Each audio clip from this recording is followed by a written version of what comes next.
fictional friends, and welcome to a bonus episode. Fully booked.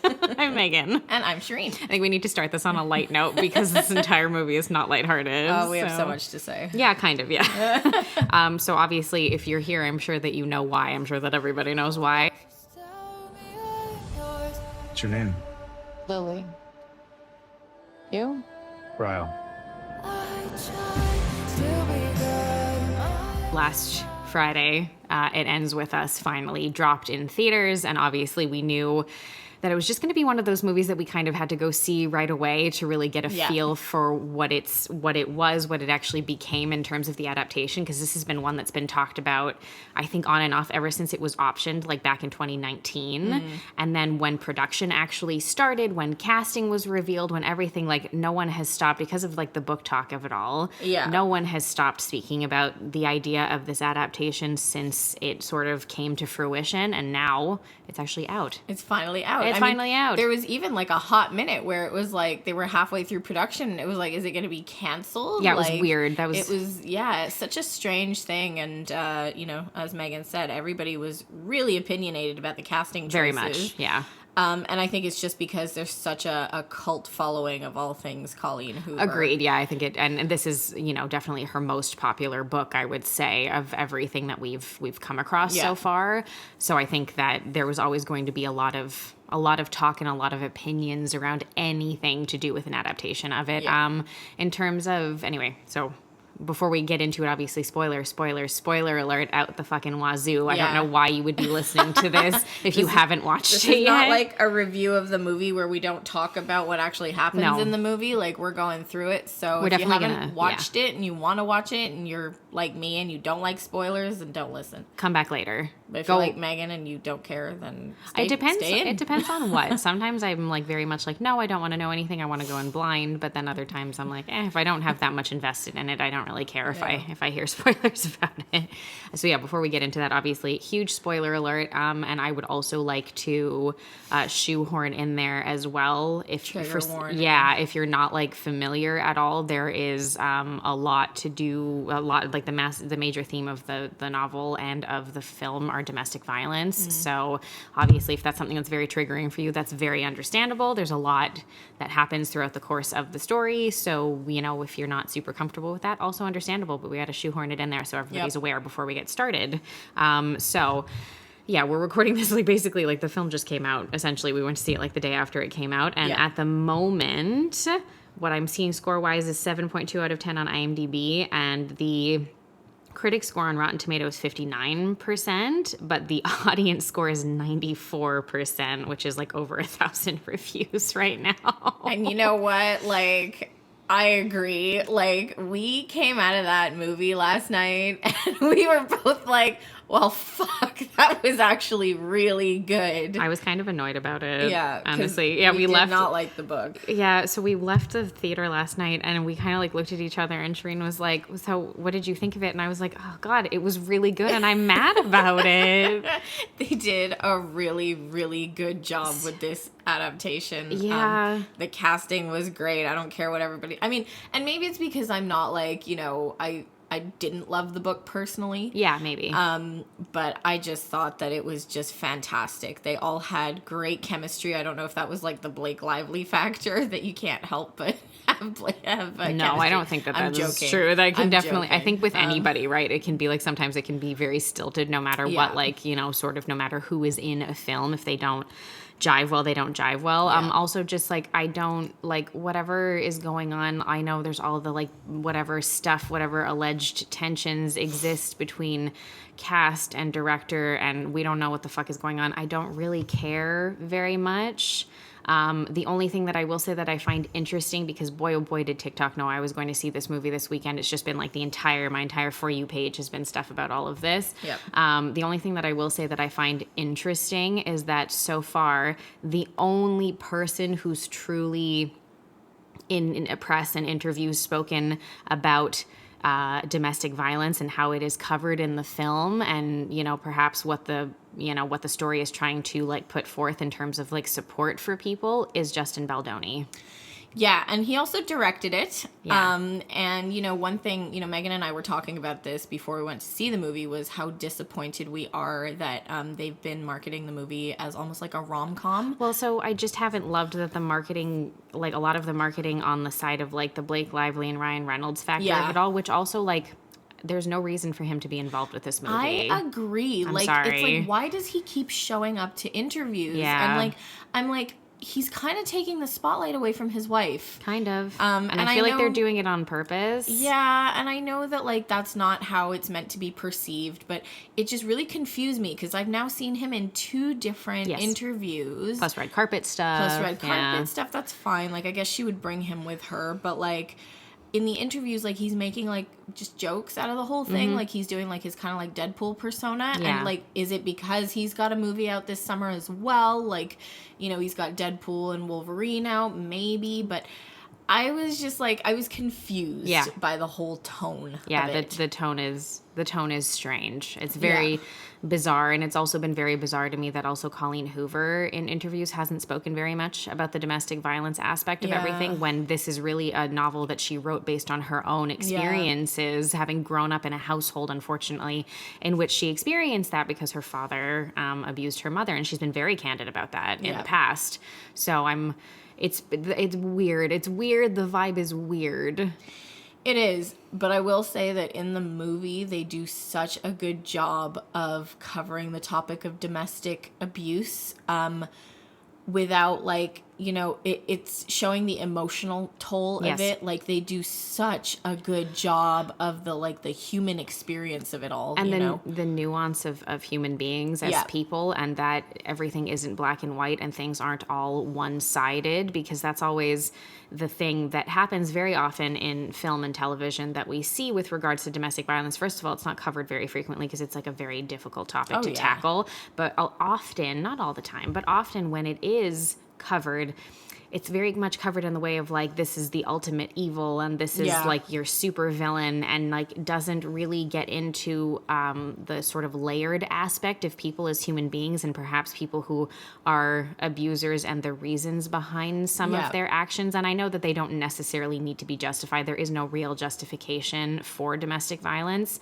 but it's but it sort of is, I guess it's kind of nice for once to see not an excuse for it, but an explanation as to how we got to this point. Yeah, it's like, you know, this movie really covers, like, the end to end of everyone's, like, experience. Like, so you've got, you've got Lily, you know, who herself, her mother was abused by her father. She saw this going on her whole childhood, and you know, it's one of those typical stories where, you know, you just know that and I read the book, you know, where it was like, I'm never going to be in that situation myself. And then through no fault of her own, unfortunately, she winds up finding herself in a similar situation. Yeah. And, you know, Atlas is, you know, her first love. He too was in, you know, a situation where his mom always had like abusive boyfriends. Yeah. So he too was abused by these men. Yeah. And so he's hypersensitive to any indication of this himself. Mm-hmm. And you just see, like, what was really, like, enthralling to me was the way that they demonstrated Lily and Ryle's relationship, like, his jealousy and her fear of him going off the rails. Immediately, even before he did anything to her. Yes, anything to indicate that he could be potentially violent about it, when he just appeared more hurt than anything else. Her reactions to his emotional state were very heightened pretty much in every instance. And it's just, that seems to be, anyway, what a lot of people seem to experience in terms of abusive relationships, is that they're like this person sort of exists on a hair trigger. And so the person who's being abused is kind of like constantly walking on eggshells and tiptoeing around to make sure, we don't want to set anything off because we don't know what's going to happen. And there's no winning in those situations. Like, I myself have been in a relationship like that. I wasn't physically abused, but I was emotionally and mentally abused. And watching this movie, I was just constantly, like, back there, you know, I could feel what she was feeling, where, you know, she couldn't win. She was damned if she did, damned if she didn't, you know? And so it was like, you know, if she did see Atlas, she didn't dare tell him because she was afraid of how Ryle would react. Yeah.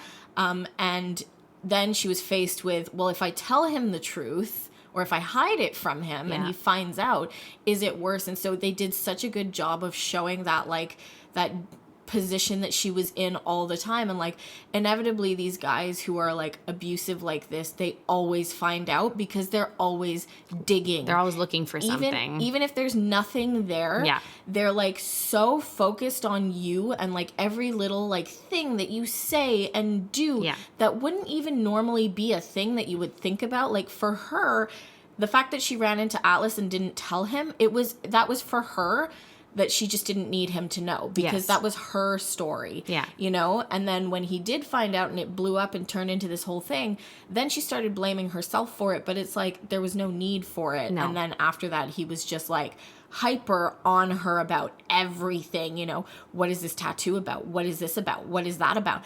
And it's like, I have been there before, and it's just like, oh my God, like it was such a good portrayal of what abusive relationships are like and how they can be misconstrued for, oh, he loves me so much. Yeah, that he can't, he's just so overprotective and so hyper-focused on me when there is a line that exists there that it's very easy to be crossed without your even realizing that it's happened necessarily, and that this relationship has turned from like a proper loving, caring relationship into something more sinister, something darker that, like, you know, that shouldn't be happening. Agreed. Essentially. And, you know, as someone who grew up in a household with a father who treated my mother that way as well, obviously you don't see the signs. No. And you think it's totally normal, you know? That's and it. you're like, oh, wow, I'm so lucky to have somebody who cares about me this much, until it goes so far that you realize that there's no way out of it. Yeah. You know? Yeah, exactly. And that often, you know, causes more problems than anything else, not simply for the abuser, but for the person who's being abused, for everybody really involved in it. And, like, there, you know, is a lot of, like, collateral damage, which is something that you do see in this story as well, in terms of other family members and things who kind of are entangled with what's going on as well. So I don't want to go through, like, every single, like, plot point as it comes, because I feel like we're just going to more talk about, like, the themes, the characters, kind of like how it was as an adaptation, which I think is what we're here for too. I don't really care too much about, like, the behind the scenes drama. No. It's more about, like, was this a good book adaptation? Was this a good adaptation of this story? Did it treat, you know, the material sensitively and things like that.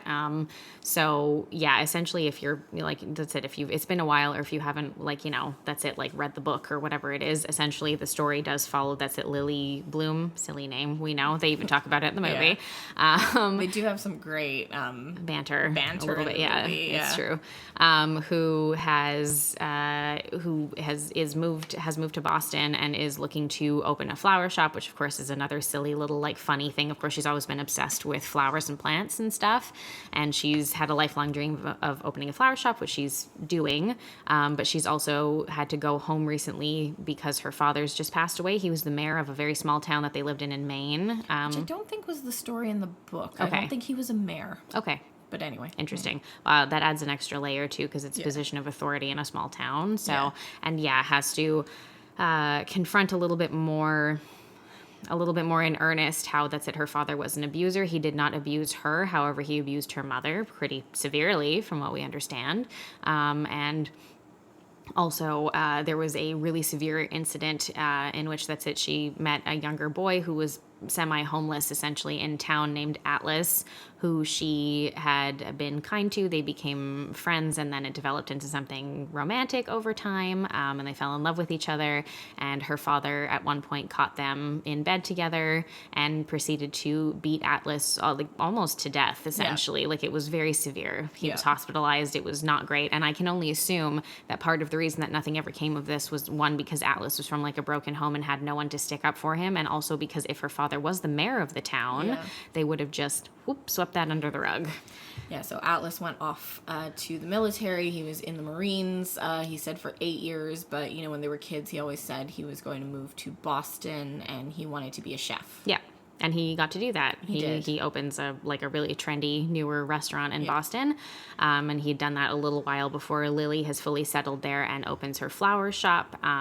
She, you know, has a chance encounter after leaving her father's funeral in a bit of a rush. She has a chance encounter with Ryle Kincaid, which, like, Lol, what Oh a my God, book, the name. what a bookman name. We were talking about this on the way home. We were like, I feel like the author was like, I need like a super like cute guy name. So do we want Kyle or do we want Ryan or Ryder? And then she just Ryle. amalgamated them into like one name. But it's so funny because I feel like I don't know what Ryle is really hard to say. Yeah, Ryle. Ryle. It doesn't roll off the tongue. So I kept It on. doesn't rile off the tongue. Lol.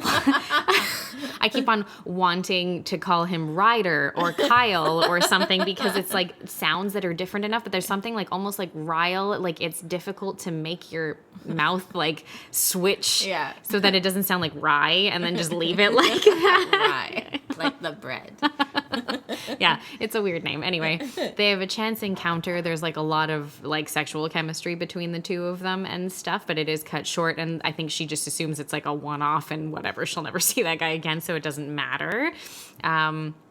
Until she again has a bit of a chance encounter as she's preparing her flower shop with, oh my God, what's her character's name? I've totally forget. Jenny Slate. She's so great as well in the movie. Hang on a second. I need to check this. Alyssa. Sorry. I was like, Lissa? Yeah, you were very close. Yeah. Alyssa, who wanders into the flower shop because she loved the space that it was in before and is obviously like very, very wealthy, like doesn't need to work necessarily. The girl is like dripping in like Hermes and like big brands. That's why I was really confused with that scene. Yeah. But wants to do something with her time, wants to be like working and stuff, and so essentially like asks if she can have a job, and Lily's like, yeah, you know what, I probably could use help, honestly. So she hires her. They become fast friends, and they have a great time together. She's like, because Alyssa's very like fun and quirky. She's hilarious. She's very funny. Jenny Slate's really funny. So and until, I guess fate to a degree anyway, because that's a very strange coincidence. One day, when they need a little bit of help while they're setting up the shop, Alyssa calls her husband, who's like across the street at a bar with apparently her brother also. And he's like, oh yeah, bring my brother too, because then we need help moving stuff around. They show up and lo and behold, who's her brother? Ryle. Oh my God, I have so much trouble with it. Ryle. I want to say like Ryle just because it makes me, I have to stop. Like an elven name? Yeah. Maybe that's part of the problem with it. It doesn't really fit in a contemporary romance, does it? Anyway, and of course they come back into contact with each other, agree to be friends, but there's like too much chemistry between them. And he's like, the problem is that I can see going into this how you're kind of like, like he's a little obsessed with her. And I can see how going into this, again, from the beginning perspective of like early perspective of a relationship, you're like, that's hot. Like, Oh, yeah. Like he's hot. Oh, like, yeah. Don't get us wrong here. Like he's got like, you're watching this. And when you know what the storyline is, you're like, oh, man. Because you're just like, woo-wee. Yeah, no, for sure. No, for sure. And they've got really, really great chemistry that way. So even in like the scenes in which like nothing sexual, like overtly sexual is taking place, you're still kind of like, wow, okay, there's a lot going on there. But anyway, obviously they don't remain friends, and it does develop into a relationship, even though that's not really his thing. Normally he's like, casual sex guy, all that kind of stuff. Very romance trope-ish thing. The guy is never like serious. I can change him. Yeah, whatever. And I mean, like, I will say overall, like the story's not too bad that way, because she's not really trying to do that. She's more just saying we shouldn't do this at all, because this is like, I'm a more serious relationship person. That's obviously not your vibe. So this is probably a bad idea. And he is the person who says, no, okay, that's fine. Let's see each other, like actually see each other and have a relationship, date me. Like, let's do this properly. And, for quite a long time, that does go well. They have a relationship. Everything progresses, like, quite nicely overall, and Ryle is a neurosurgeon, Jesus. Which, like, I don't even blame her for thinking he was kidding the first time that they met. That was really funny. Like, that whole exchange was really funny. Where, she actually, like, was like, no, you're not. She was like, so funny. Yeah. And then she's like, and then that's it when she, like, he's like, no, I'm actually serious. She, like, bursts out laughing and can't control herself. I feel like I would have a very similar reaction to that. If you met a guy randomly on a rooftop of a building and he told you he was a neurosurgeon, you'd be like, yeah, okay. Sure you are. Okay. Yeah, okay. Don't they keep y'all in like a box somewhere? Like, yeah, they only unleash you for the women who are also neurosurgeons. Sorry, I'm sorry for the neurosurgeons. I'm just kidding. Yeah, because I'm sure there's so many of them listening to this podcast. Hey, they might. They might, maybe. If you're a neurosurgeon, give us a shout. Give us a shout out. Anyway. So, and like in general, this is where like a lot of like the nuance that we were talking about, that Shireen was talking about, comes into play so much, is that like the majority of this relationship for quite a long period of time, like months and possibly like a year or two, is wonderful. And of course. And so this is why like it's a really complex kind of dynamic, because this isn't somebody who's immediately just like, I'm suddenly a totally different person. No, because she like, and that was what I was kind of catching myself while I was watching it. Like, I had to keep reminding myself of what this is about. What's coming, yeah. Because I was like, it's like the perfect love story, Yeah. and like, and it's not like a naive love story either, because she's got her own stuff to deal with and stuff, and they're clearly adults about it, and they each are their own person. She's got her shop, she's quite successful at it, he's got his his great career, they support each other. Like, that's what's so hard to watch about this, because you're just like, wow, like everything is going so well for them, and yes, he was a fuck boy, but like she turned him around, and like he's actually happy about it. Well, and he decided he didn't want to do that anymore because he'd met the right person, and you're like, okay, well, that's a nice thought, and some people do experience things like that in their relationships as well. So you're got this great friendship with his sister and her husband, and like, it's just this whole like thing that they built up in this movie, and you're like, yay, but in the back of your mind you're like, boo. Yeah, kind of. Yeah. And that's it, like, and they have like a fun dynamic, mostly because like that's it, like, Alyssa is funny, like Jenny Slate's funny, and she's married to Hassan Minhaj who's also like a stand-up comedian, so like obviously it's gonna be like funny. What's his Marshall? That's it. Marshall. Yeah. Like, so like they're funny, and they have like a funny dynamic, and like, because he's so cute, he's like her little, like, I don't know what kind of, he feels like a tech bro of some sort, or like he like created an app and sold it or something, because he has like $1 bazillion. Yeah, like they're super wealthy. They're very rich. But like, yeah, that's what they say, that he didn't have a penny when she met him. Yeah. And he was driving a shitty Toyota Camry or something. And he still drives it. Because it's the greatest car ever. Yeah. But yeah, and then he got rich like overnight. Yeah. And like he just adores her, Yeah, yeah. Oh my God, yeah. When they, like, when she calls him, when we first see him and he's, coming across the street, he can see her through the window. He's like, baby, looks so good. Yeah. It's very funny. They're so cute. They're very funny. Yeah. Anyway, so, and so much of this seems like it should be essentially a fairy tale romance, basically from A to Z. They, decide to get married. And again, while you can see that, like, there are maybe certain small things that have started to crop up that you're like, okay, I don't know. I guess I don't know how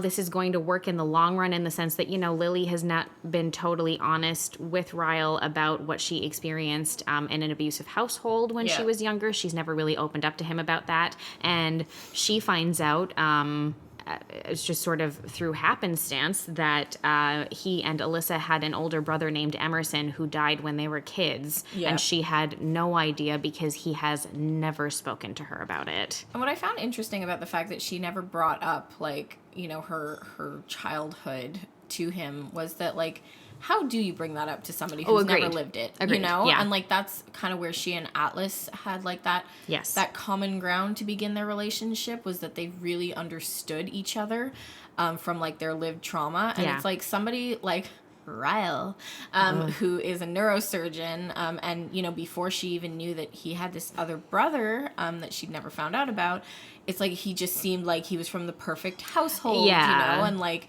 kind of happy, and like they probably had money and stuff, and like not that was an issue for Lily, but like he kind of had that like portrayal of never having any trauma. Yes. And so it's like, how would you even bring that up to somebody? Yeah, it would be a difficult subject to broach. So it's not necessarily that I fault her for it. I think it's just that, like, once you start seeing these aspects of their relationship, you're like, okay, so we're trying to kind of maybe live this relationship in a bit of a box. In a bubble, bubble of happiness, and not necessarily tackle maybe some of the bigger issues. And that's coming from both sides in both their cases. Like, they've both withheld information about certain things. Yeah. And they also get married like really quickly. They like, do without even telling her mom. Yeah, they go and they do. And I get it, like, her mom is kind of a lot, but part of that again is through her own lived experience and things as well. So that's the thing with it's like you can fault and then sometimes not fault every single character in this movie at some point or another. It's very complex. Well, I just think that they do such a good job of it, because in a lot of movies where they try and broach a subject like this, you do end up faulting the characters. But in this movie, you can't, because you see every facet of them, and you're like, yeah, okay, I get it. Yeah. You know? Like, the mom is, like, intense, and she's, like, anxious. And overbearing about things. And you're just like, that would be annoying. Yes. But because you know the whole story, you're just like, I get it. Like, this woman has had abuse her entire life. Yeah. And now she's suddenly alone. Yes. And she, in spite of everything, she does admit to the fact that in spite of the abuse, she was still in love with her husband. She loved her husband anyway. And that is the biggest issue for a lot of these situations. Yes, and it's just all of this speaks so well, I find, and so sort of concisely in a way in this story to, how a lot of people who haven't experienced an abusive relationship get very confused and are like, I don't understand why you wouldn't just leave this person. Like, I don't know how you could do this. And I think that this story is like a fairly well put example of why, like the why that happens for people who are in relationships like this. It's not that easy. And that there's a very big aspect of not only physical in a lot of cases, but psychological abuse as well, and emotional abuse as well, and manipulation that goes into it that I think a lot of people don't consider. Yeah, like the fact that like you just lose your confidence to the degree that like there's no retrieving it, you know? Like when this person, you get to a point where this person is talking to you and you're looking at the floor because you don't want to make eye contact with them in case they find something that you're not hiding, but they're looking for, you know? And then all of a sudden you're in trouble. Like it's just like, it's a really difficult kind of relationship to navigate and to like extract yourself from. And I think that's it. That probably deserves like a bigger conversation for a lot of people who haven't experienced it and therefore like probably don't quite understand the nuance of it and what it really means to be in an abusive relationship. So the, I guess, initial, like, triggering kind of thing that winds up happening that just, like, triggers one thing that you're like, oh, okay, is not too long after they get married. There's just an incident between the two of them where Ryle is trying to cook breakfast, and he has, like, a frittata in the oven, and they're, getting a little bit... Canoodling. They're canoodling. We love the word canoodle around here. But they're getting a little frisky in the kitchen, and the frittata starts to burn in the oven, even though she did say, she was like, I think the frittata's burning, and he was like, whatever. And of course, it's all sexy until the fucking smoke alarm goes off, isn't it?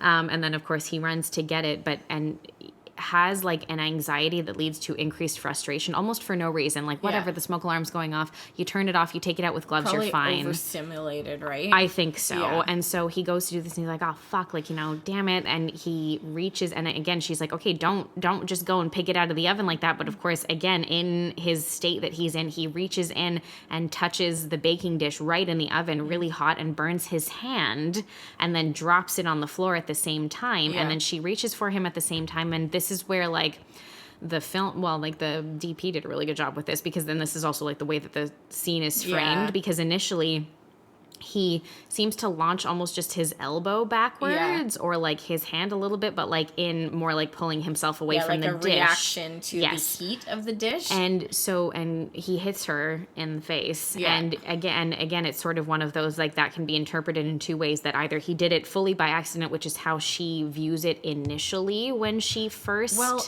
they do such a good job here, because she is like in shock. She's triggered by it. Very triggered by it. She's completely triggered by it, because she's brought back to that like moment where her mom was like hit by her dad. And so that's what's going through her mind. But at the same time, she's trying to like work through the whole thing and like tell herself like it was an accident. It was an accident. It was an accident. And he also, and because of this, so because she's like, she goes into a panic spiral when this happens, he reaches for her and he's like, fuck, sorry.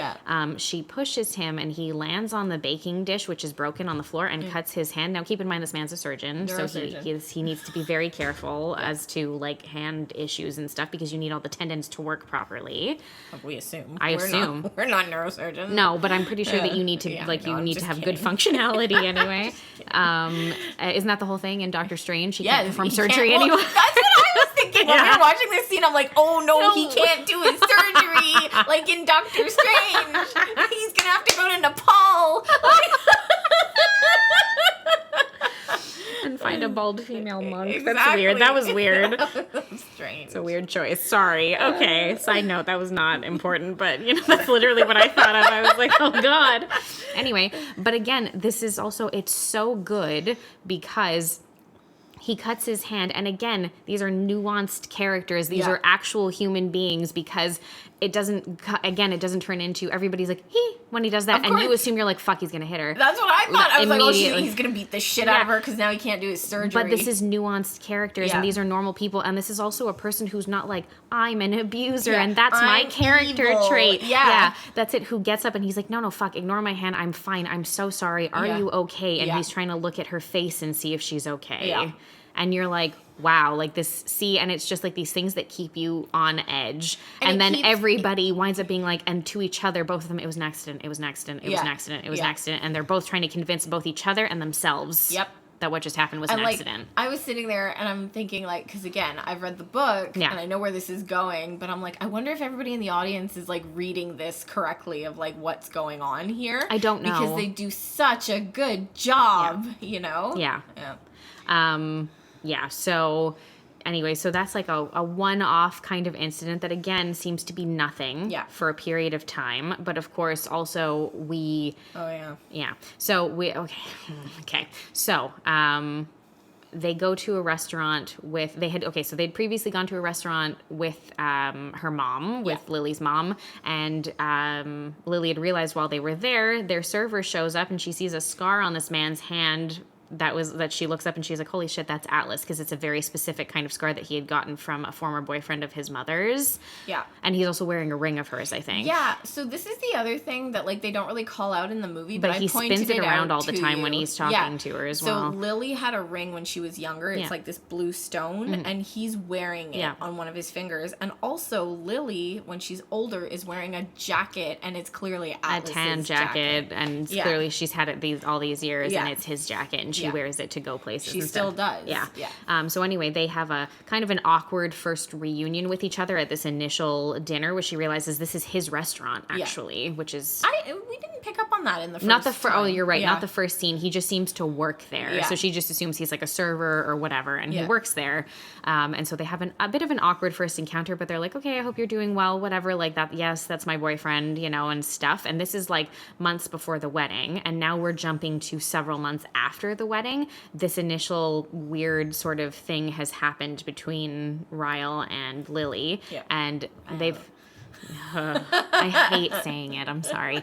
They go out for dinner with Alyssa and Marshall, and they go to this... Eye. And yeah, that's it. Because of the elbow in the face there, or whatever it was, she's got like a black eye, essentially, that she's kind of like put a little extra makeup on, but you can tell that it's there. It's subtle, but it's there. It's there. And they go, anyway, they've gone out for dinner with them. And of course, obviously, Atlas is there again. And again, she's thinking it's because he works there. But it turns out he starts talking to Alyssa and Marshall. And he says basically it's his restaurant. He owns he's it. The chef. He's the chef. Well, what was interesting about this whole scene was before they go to the restaurant. Yeah. So Ryle, I almost called him Kyle there. See? He's like, he says to her when he picks her up from whatever. And he says to her, change of plans, we're going to this other restaurant that we went to with your mom. And she starts like panicking. Oh, she panics immediately. She's like, why? She's like, why are we going there? And it's because she's got this black eye. She knows that Atlas works there, and like she can already put all this together. Yeah. And she knows that Atlas is going to be like hypersensitive because they knew each other so well. And also because he knows the signs of abuse. And they shared so much of that together, exactly. Like the two of them, from talking and from what he witnessed and then from what he experienced, unfortunately, as well at the hands of her father. So...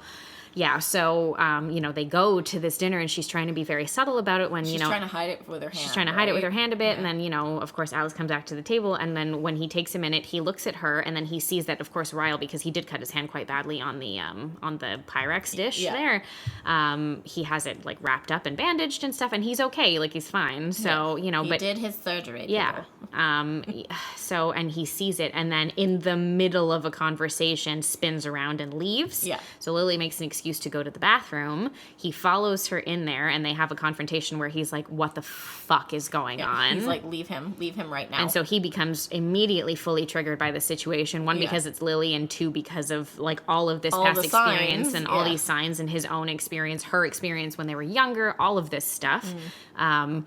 anyway, and he follows her out of the bathroom. And of course, Ryle has spotted that there's something, like he's trying to suss out what the hell is going on because he doesn't understand either. Sees the two of them come out of the bathroom and is like, what the fuck is going on? And again, in a more realistic way, he doesn't immediately punch this guy in the face or do anything crazy. He's just kind of like, what the hell is happening? Like, what's happening? And then, of course, quickly realizes when it's Atlas initially who, because of how triggered he is by this, physically confronts him and like hits him, shoves him against a wall. There's a whole huge confrontation between the two of them. During this, Ryle realizes, he's like, oh, okay. Oh, this is Atlas. All right, I see what's going on. Yeah. Which leads to, that's at a pretty severe confrontation in the restaurant. Atlas kicks him out. Yeah. And again, this also was, oh God, this was a good scene too.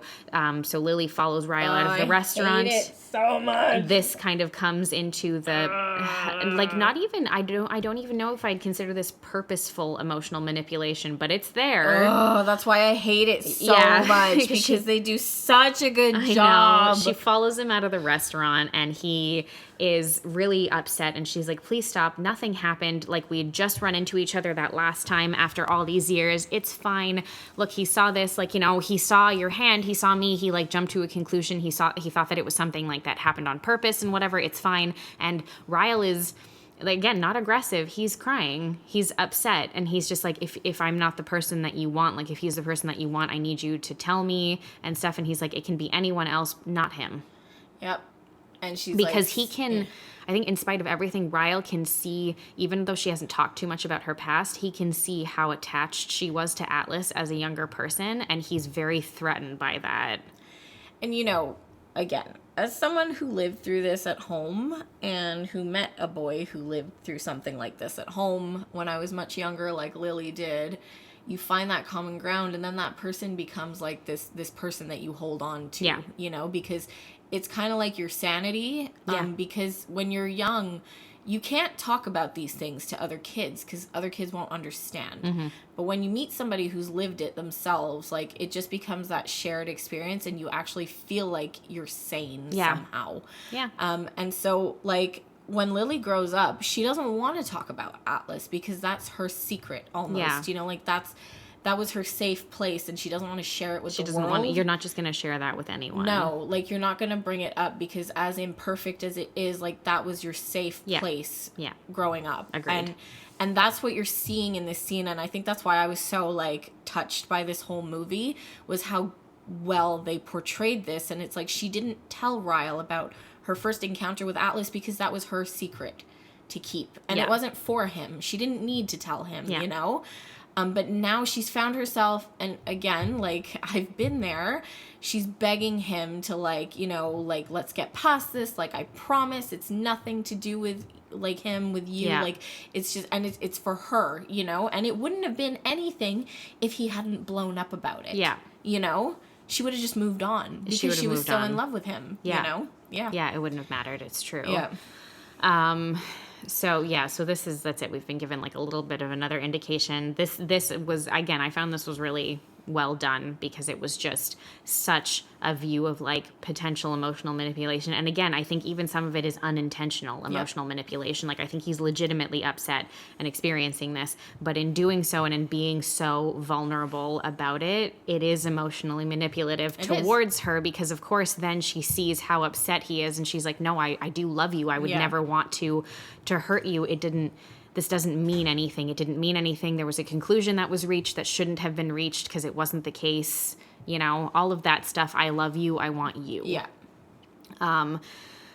This does, like, again, like, you know, life goes on and everything, but it's like kind of like now there's like these bumps in the road. Now there are these, now it's slowly but surely, I think we're seeing more bumps. We're seeing more tension. We're seeing more of Lily being maybe nervous on a bit of a regular basis and feeling the need to possibly overcompensate for her love a little bit for Ryle. So it does lead to, again, like, that's it, like a stronger, I guess, okay, so there's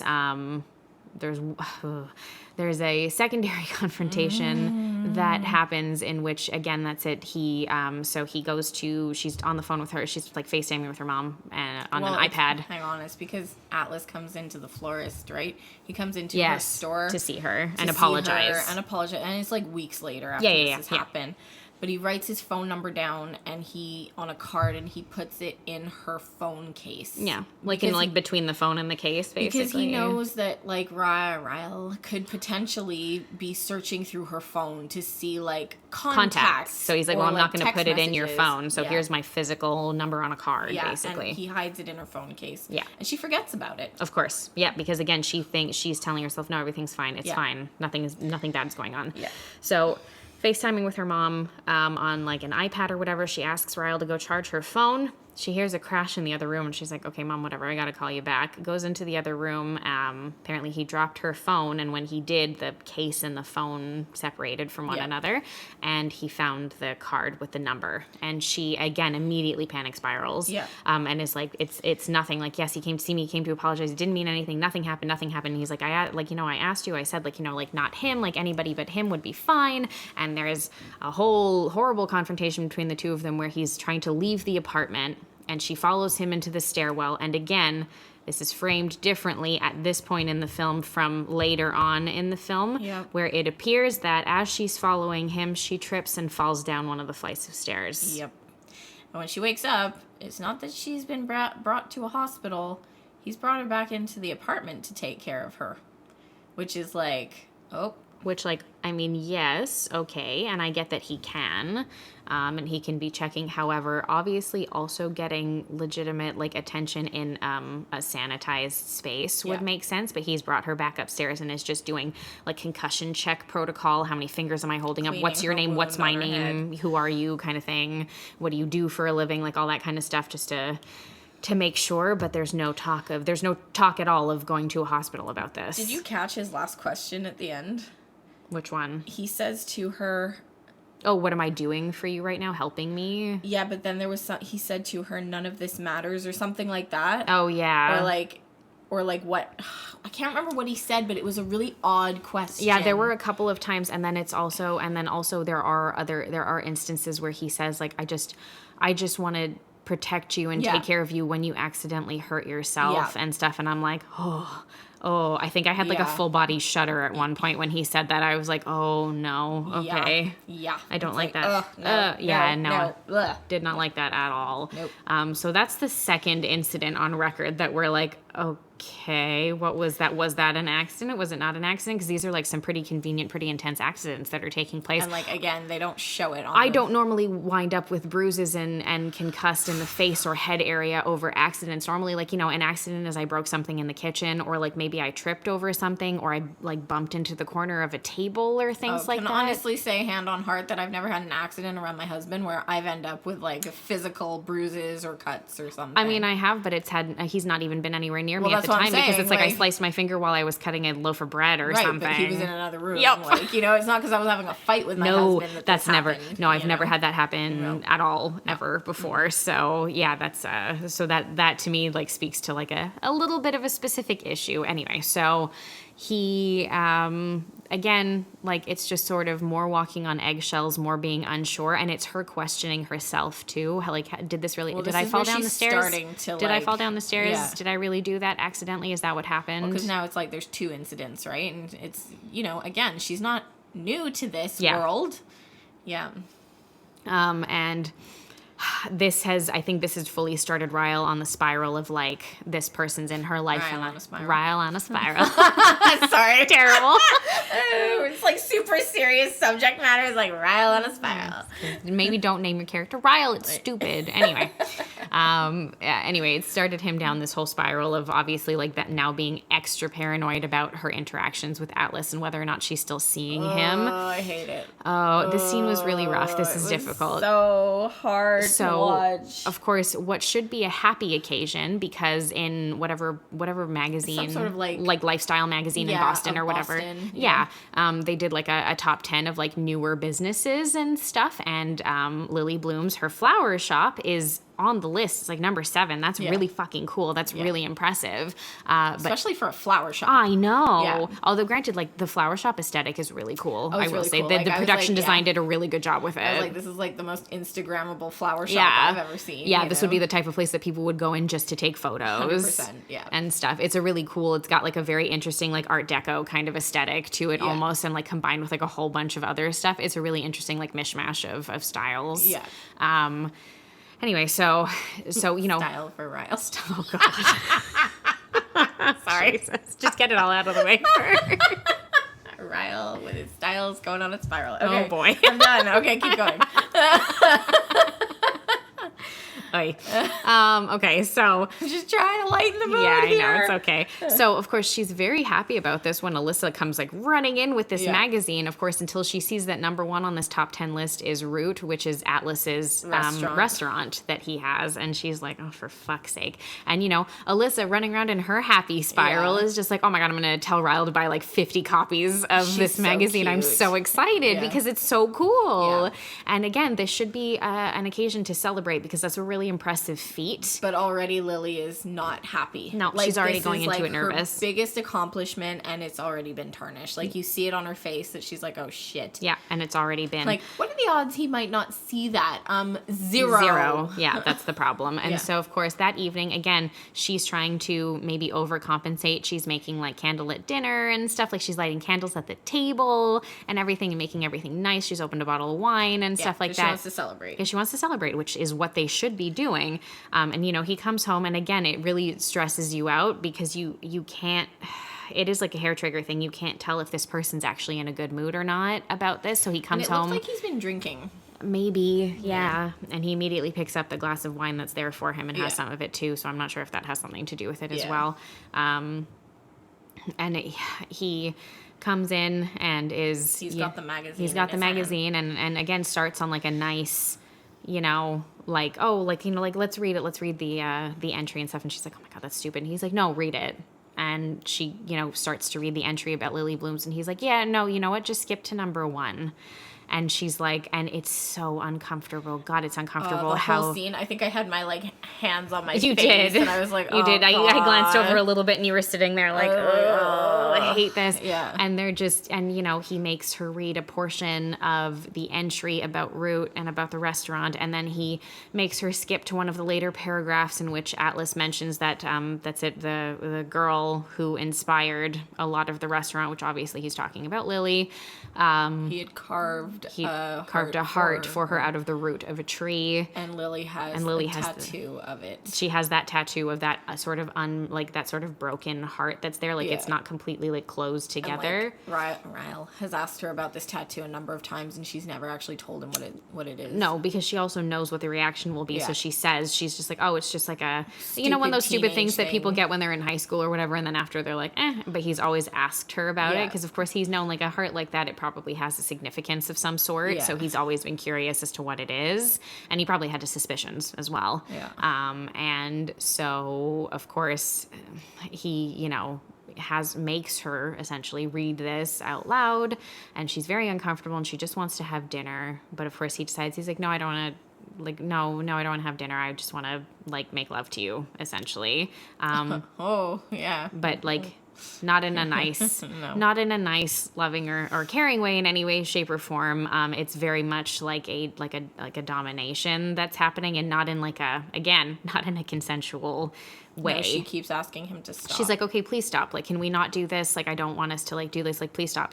Like, you know, she's like, please look at me like in the eye, like look at me properly. Like, I love you. Please stop doing this. Yeah. And he won't. No, and he won't. And it leads to a triggered an assault scene essentially that happens. I'm not gonna like go into detail about it. Like he bites her on her collarbone where the tattoo is. So she has like teeth marks thereafter, which is like oof. Yeah. Symbolic in like the gnarliest way possible, which I don't like, and stuff. And she winds up, that's it, like pushing him off of her completely and running out the door. And she goes straight to Alice's restaurant because where else is she going to go at this point? And so, of course, he obviously immediately clocks what's going on and takes her in, lets her stay at his place. He takes her to the hospital so that she can get an examination to make sure that there's nothing like broken otherwise or wrong in any way, shape, or form. And they've run a couple of tests at the same time at the hospital. And they were saying that normally they would be running an MRI to check if there's a fracture on her collarbone right there, because it is like a sensitive bone, obviously, and it can fracture.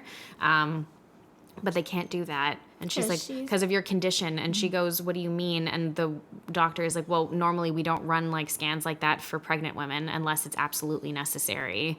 And just like everything comes to a screeching halt, essentially. Yeah. And you can tell immediately, obviously, she had no idea. You think even Atlas can tell immediately she had no idea that she was pregnant.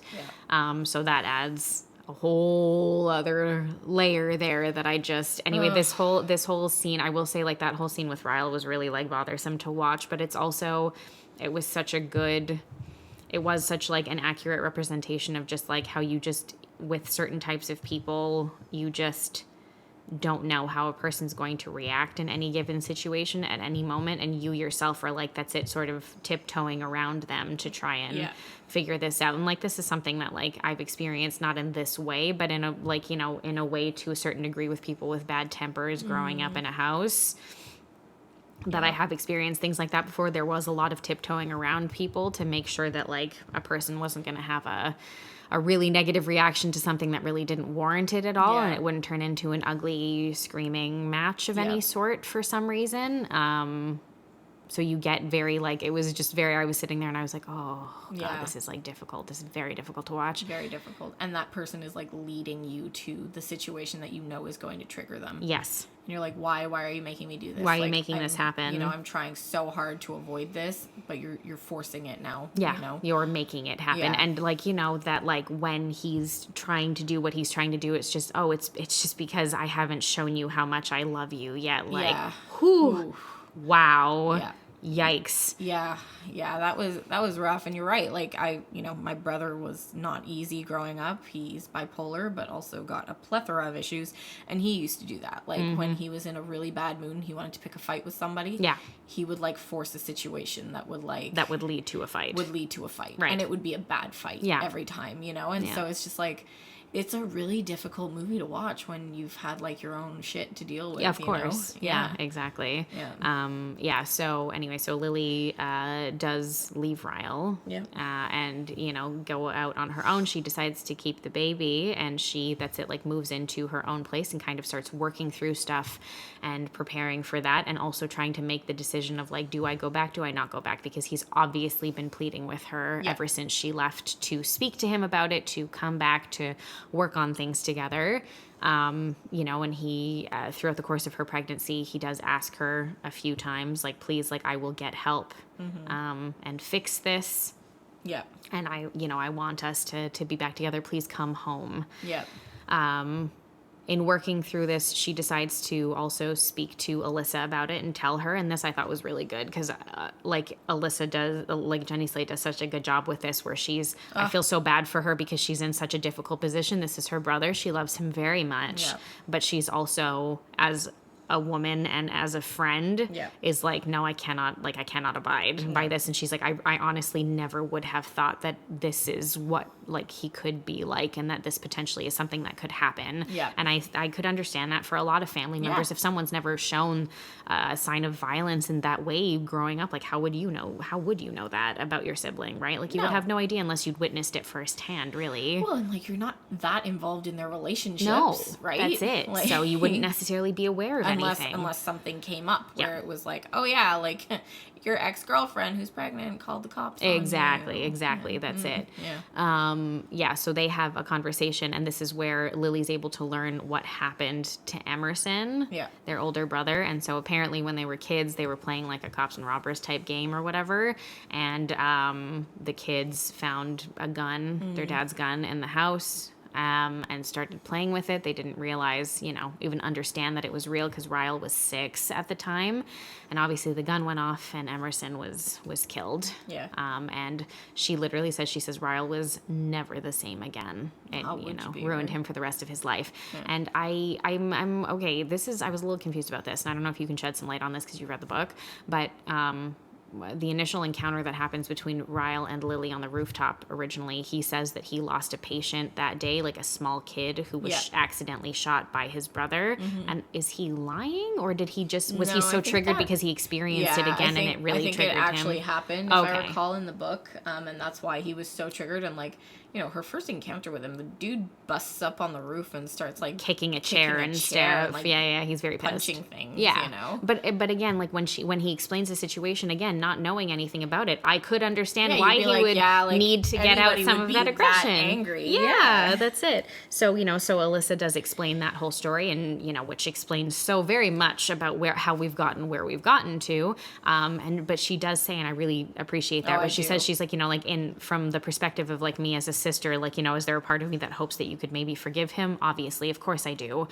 For you, for him, for everybody. But she's like, as your best friend, if you go back to him, I will never speak to you again. Yep. What a great person. Yeah. Because she might, as somebody like who's outside the immediate couple, other than the two of them and other than mostly Lily, Alyssa is the next person who would have the most complicated mixture of feelings about this. Of course. Because like also now she knows that Lily's pregnant. Yes. So it's like there's an even more like, complex layer here where and Alyssa's character has a baby throughout the course of the film as well. Yeah. And so it's just like, well, of course I want you two to be together so that my niece can have her two parents together, and, my daughter can have like her cousin. Everybody lives happily ever after, but she also has that ability to like take a step back and be like, you cannot live you can't this do that way. No, that's it. So anyway, the day comes obviously where Lily goes into labor. Ryle is there obviously, and like, whatever, he's the father, they're working through their stuff. It is what it is. It's complicated. There's a part of you that wants to be like, why? But then you're also like, I get it. He's still the father. He's still the father of this child. So anyway, so she gives birth to the baby girl. Mm-hmm.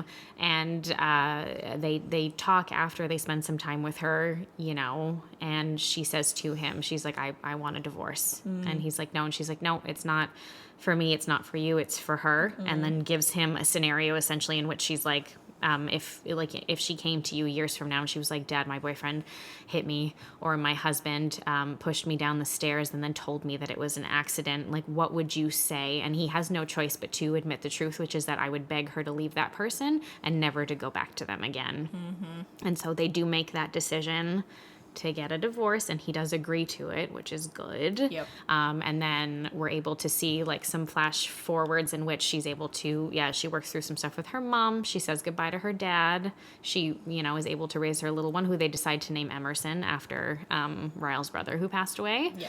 And they call her Emmy. And they, overall it seems like everything is pretty positive, pretty good moving forward. And then one day, a number of years, maybe 3-4 years later, she's at like a farmer's market and stuff, and she runs into Atlas, who again is always kind of like around it, or like aware when she's around. It seems like he always sees her before she sees him. Yeah. And, kind of asks her, like, are you still, with him? She says, like, nope, it's just us. And he's like, and she's like, how about you? Are you with anyone? And he's like, not yet. Mm. And so it's, ends on like a positive note in which, like, you can tell, obviously, their relationship is headed somewhere. Oh, yeah, definitely. And I think they're each other's forever, basically. Oh, for sure. Yeah. For sure. But one thing I noticed when I was watching this, like when she's had the baby and stuff and she's like growing up, I was like chuckling to myself, because I'm pregnant with my first child. Yes. I don't know how to hold a fucking baby. Yeah. Like, I don't know. You're just looking like, is that how you do it? I'm like, is that how you do it? And I'm laughing because Blake Lively's had like 4 kids now. God.